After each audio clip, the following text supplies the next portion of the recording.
Okay, I'm in Northeast Ohio. It's June 27th, and it is hot out. As you can see, I'm sweating to death. It's going over another one of my setups. You can see behind me the tree stand in that tree right there. I got to get some limbs cut out of there for shooting lanes, but what we like about this spot is we need some spots for east winds. Last year we were getting some east winds, and we didn't have really anything set up for just an east wind. And what we like about this spot is to the east here, there's a transition line running down the edge of the property. Actually up on the top up there, about 50-60 yards away, is a selective cut, or it's pretty aggressively cut actually. And this property here is the farm that we have permission on. And there's not a lot of topography over here, but when you do find any kind of topography, the deer will be there, and you definitely want to take advantage of that. Especially, you know, flat ground. When you find topography in flat ground, it's usually going to be used by the deer pretty well. So right down here to the west is a creek that runs down through, and it's real thick down there. You wouldn't be able to hunt unless you put a blind in. But the deer are using this point. This comes out to a point and it drops back down. So this is basically just one little tiny ridge that runs for 100 yards or so, not even that far.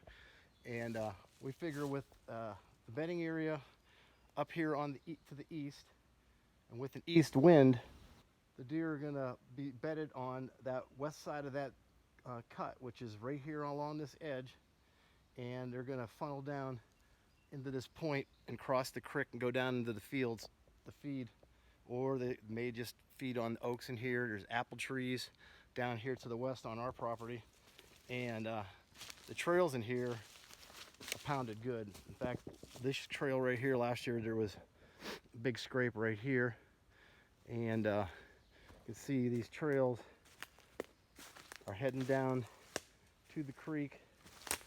I have another big trail right here that had scrapes all along it last year, and then that trail, which we can cover all these within a 20-30 yard shot of our tree stand.